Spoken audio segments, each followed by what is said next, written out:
Welcome to the Sacred Geometry of Consciousness. For more than 33 years, your show hosts, Gregory and Gail Hogue, have been internationally known leaders in creating sacred geometric tools for expanding loving consciousness and well-being. Listen in now as they share practical applications of sacred geometry in everyday life.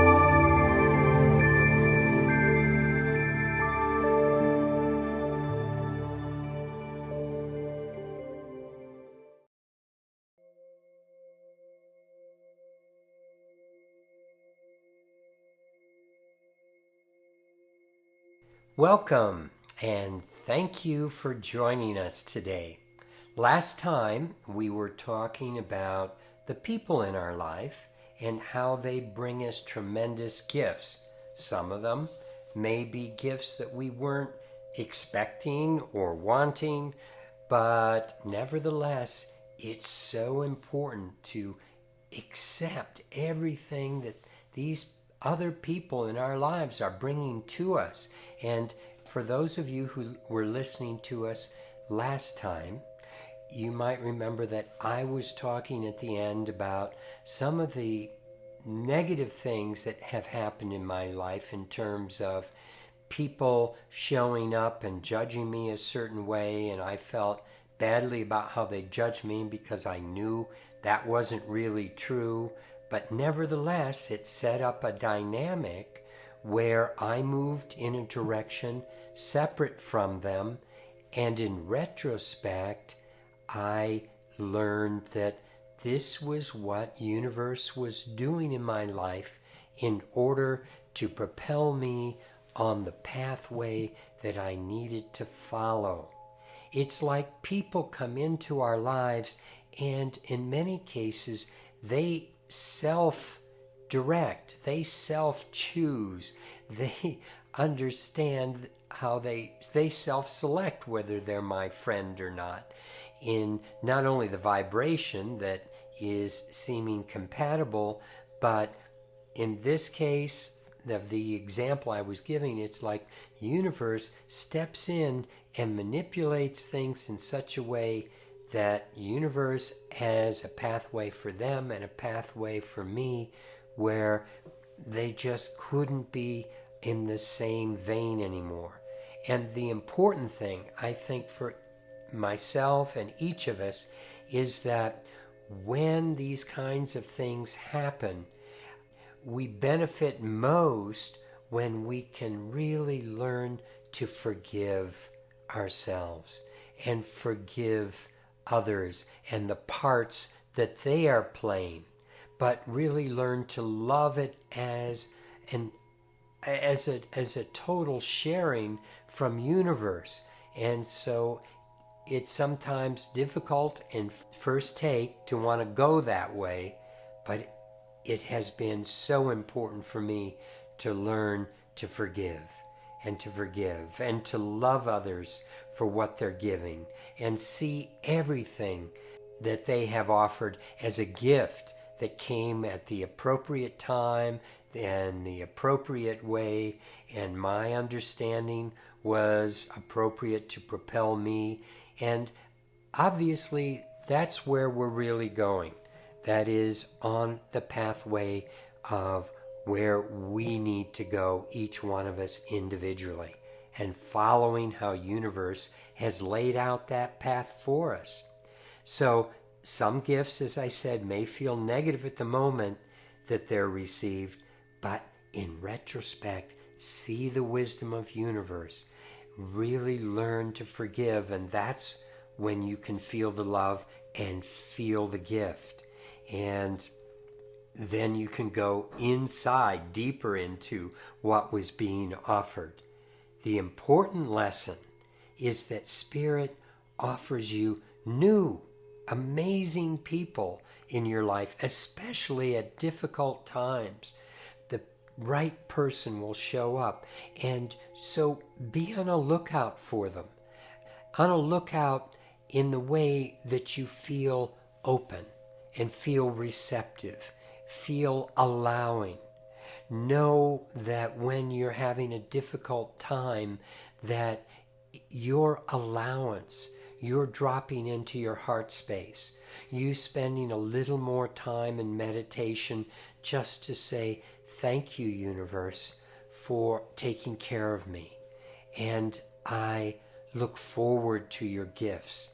So go into those spaces within your heart where you can allow for the right people to show up in your life, so that then you can be open to accepting those relationships. You can recognize them when they're there and you don't brush them off, because sometimes they come in the most innocuous little ways, as the youngest of little beings, or the oldest of characters, or the most uncomfortable of combatants. And you go, oh my God, I wasn't expecting this. But bottom line, universe wants you to grow, wants you to learn, wants you to move through the stuff. And so that's the agenda that we've set up for universe, and we have to be ready to allow that agenda to come into our life. So be proactive in situations like this. You may, in difficult times especially, find that it's important to join organizations. Go to places where you might find like-minded people, people you might enjoy, people that would be attractive to you by the kinds of activities that they would be sharing with you. Universe is constantly supporting you. However, you have to be the one to take the action and make the effort. So meditating and visualization is great. However, it doesn't take the place of engaging fully in your physical life, because your activity is necessary for spirit to move through you. It's so important to take action in your life and understand that it's only through your action that spirit can move through you and become a participant in your life and transform your life. And so that's where we need to fall into that space. Relationships are so divine. They are so important. Here we are working on becoming unity, back into the oneness again, and yet we are individuals, and we see ourselves reflected in another.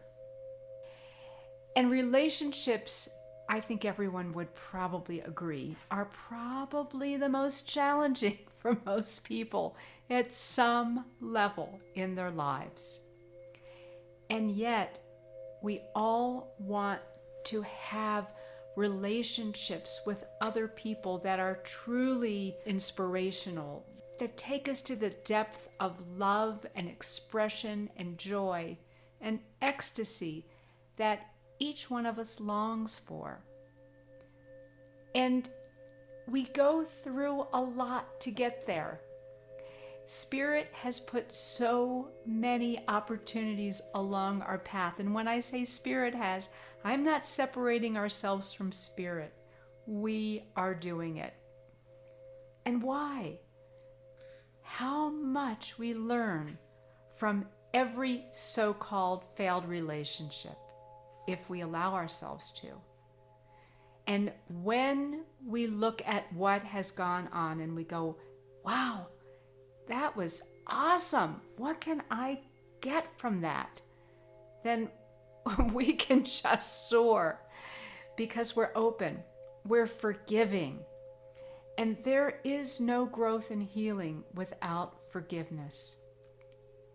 That is essential, to be able to look at all the things that have gone on and take it not in a way that's damaging and that feels like we need to hurt ourselves more, but instead to take it from that perspective like, wow, I really got something wonderful here, and it's preparing me for the very next thing. I sometimes look at the pathway that showed up for Gregory and I to get together. And sometimes I've said to people, we really met at a perfect time. If we had met each other even 6 months or a year before, we weren't ready.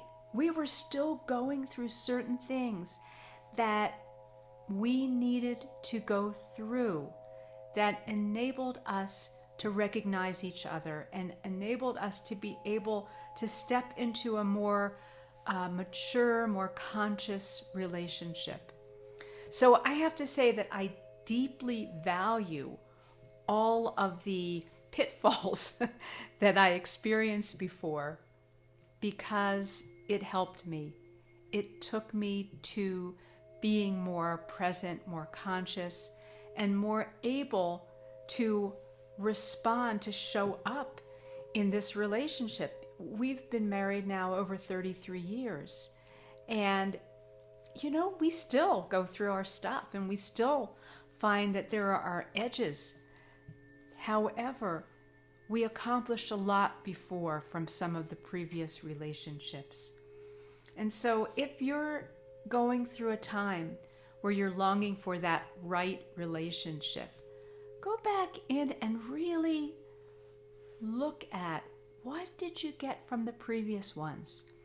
Because I believe that each one is a step that helps us polish those edges, that helps us become more aware, more prepared, so that we can really embrace a deeper and more meaningful, loving, conscious relationship and allow spirit, allow the divineness of who we are to shine through how we interact with each other, how we relate to each other, and how we continue to grow together. So it's such a miraculous way that things are set up, how we can continue to evolve in every single aspect of our lives. Take it lightly, take it lovingly, and remember to keep forgiving yourself and allowing yourself to continue to grow and experience your life in joyful and meaningful and purposeful ways.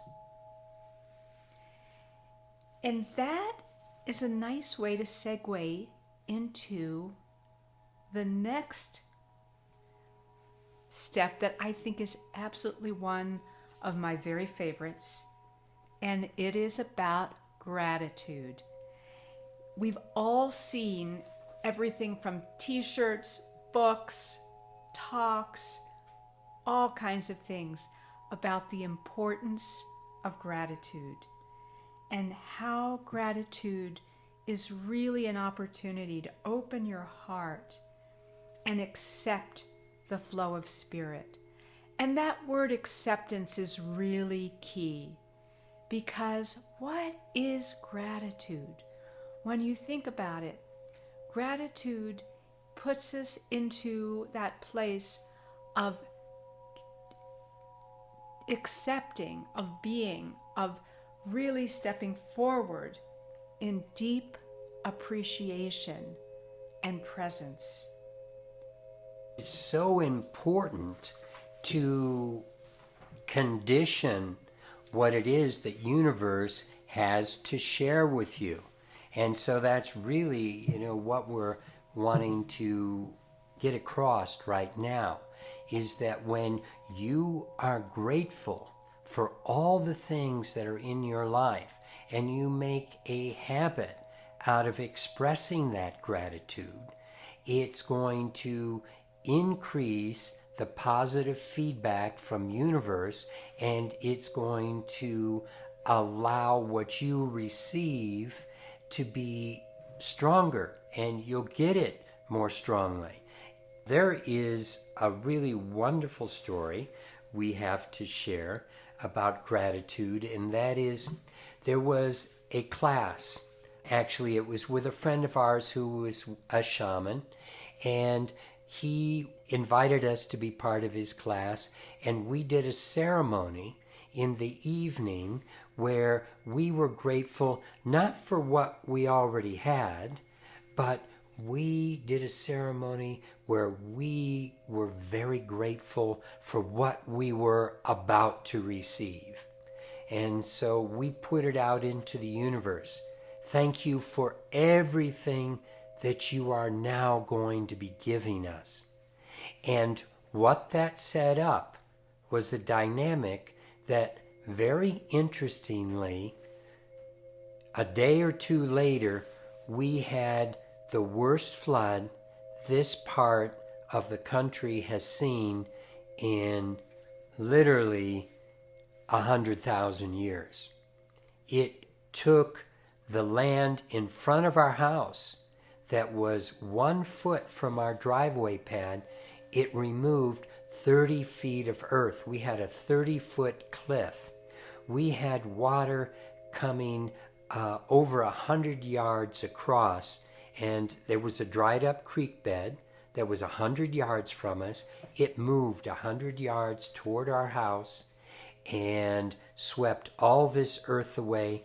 So many things were happening, but when we finally were able to communicate with this shaman again, his first take was, "Oh my God, it is so wonderful that you opened yourself up to universe, to be grateful for what universe was about to give you, because in that gratitude, it conditioned the severity of the flood coming toward your home such that you did not lose your home." Our home was totally intact. We lost our electricity, our telephone, our septic tank, our water system, our well, and we lost 20 acres of land that was washed away, but our home was left intact. We got out in time before the flood to a neighbor's up the hill, and we watched this tremendous thing go on. And in the end, there have been so many gifts have come into our lives because of this flood, and new things we've discovered on the land, new beauties. There are people that come and say, "Oh my God, having this land go down literally 2 or 3 stories beneath where it was, and your bedroom is up 2, 3 stories above the ground level, all of a sudden you have this incredible vista from your bedroom. You can see cliffs that you couldn't see before. We've discovered trails on our land that we didn't know were there because of this. And all kinds of things can come into your life when you are grateful before, and you set up the conditions. Thank you, universe, for what you're about to give me today. And then be open that day for what comes into your life, and see it in a way that you're grateful for it. And it makes it so much more delicious, so much more wonderful, and you're going to recognize it and benefit from things, and people are going to come out of the woodwork and say, "Hey, what I have for you," and you're going to know that it's a gift, because that's the only thing that universe wants to share with you, is a gift that is going to help you grow in love and help you grow in your ability to support others in that same way, to be of service, and to experience joy and a good livelihood. It's powerful when you put out that vibration into the universe. That was an absolutely magical time. And honestly, I think one of the key things for me was that I was so much in that place of acceptance that whatever was happening, I was almost more like a child, like, wow, isn't this amazing? I am so grateful to be able to be in a place where, obviously, as Gregory said, our home and our family was safe. But I was so grateful to be able to participate in the Earth's evolution. The Earth was going through this incredible birth, and I got to watch it. And one of the things that I learned also about this is that I had to let go of control. Now, control and gratitude don't really work together very well. And if you've ever given anybody a gift who expected something else from you, and you gave them something that, from your heart you wanted to share, and they didn't appreciate it, that used to happen to me a lot with my father. But there was something there where I couldn't control how he responded, and he couldn't control what he was going to get from me. And therefore, the blessing of gratitude diminished. It just wasn't there. And if we had an expectation with the story of the flood that Gregory just told you about, that it was going to stop raining before all of this, really intense stuff happened, if we had that expectation, then we would still be clinging on to what was. And that's really an interesting thing, because we are in a very dynamic, changing, and growing universe. And we are dynamically changing and growing. And when we attempt to control those situations, we are not really allowing for that full-bodied gratitude to show up.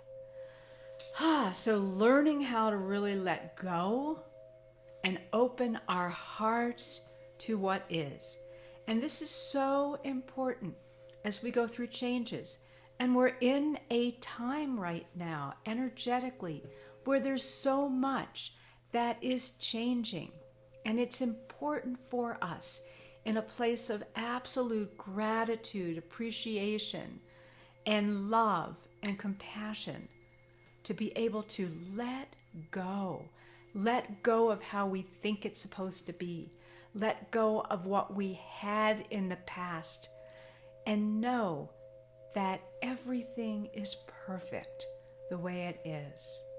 And the most important thing is to come back into the heart center and breathe through the heart and let go and be grateful, be joyful.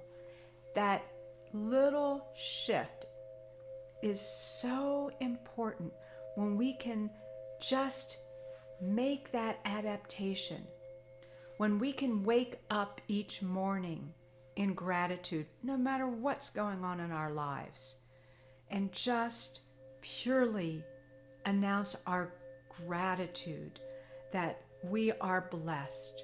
When we retire for the evening and before we fall off to sleep, to again come back into that place at the heart center in gratitude, because we are blessed.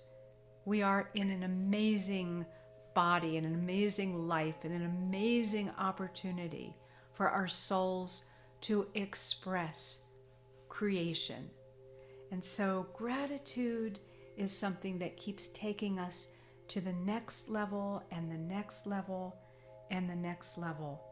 And doors open for us when we're grateful. It's almost as if to say, wow, you get it. You get the beauty, the magic, the abundance of what's here. And when we get it, then we can get more.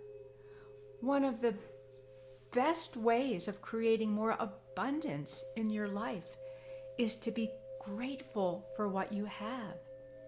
If you're looking forward to a new profession or a new job, one of the most important things to do is to be grateful for what you have and what you've learned, and for the people that have shown up in your life. And as each one of us presents life that way, then our soul says, you get it. This is wonderful. There's more for you. Let me help you find that. What our property has gone through has turned it into something that is really more beautiful, more spectacular. The government came in, we had people in our community work on it, and because our house was one of the most devastated as far as the landscape coming up to it, we're on the cover of one of the books about how to handle floods. Bottom line, it's amazing that what we really felt in all that gratitude allowed us to get so much done. We got our home up and livable faster. People came from neighbors with equipment to build up rock and protection. And one of the main things is that so many people want to, when you tell them about a devastating catastrophe like this, they want to go into thinking about, oh, what you lost, it's so sad, it really is too bad. But the truth is, that doesn't exist anymore. And it's what was, it's not what is. You can only be grateful for what is. If you hang on to what was, it's not going to serve you. So thank you for joining us today, and blessings. And remember, there is more. So join us in the next episodes. We love this opportunity to be with you. Bye-bye.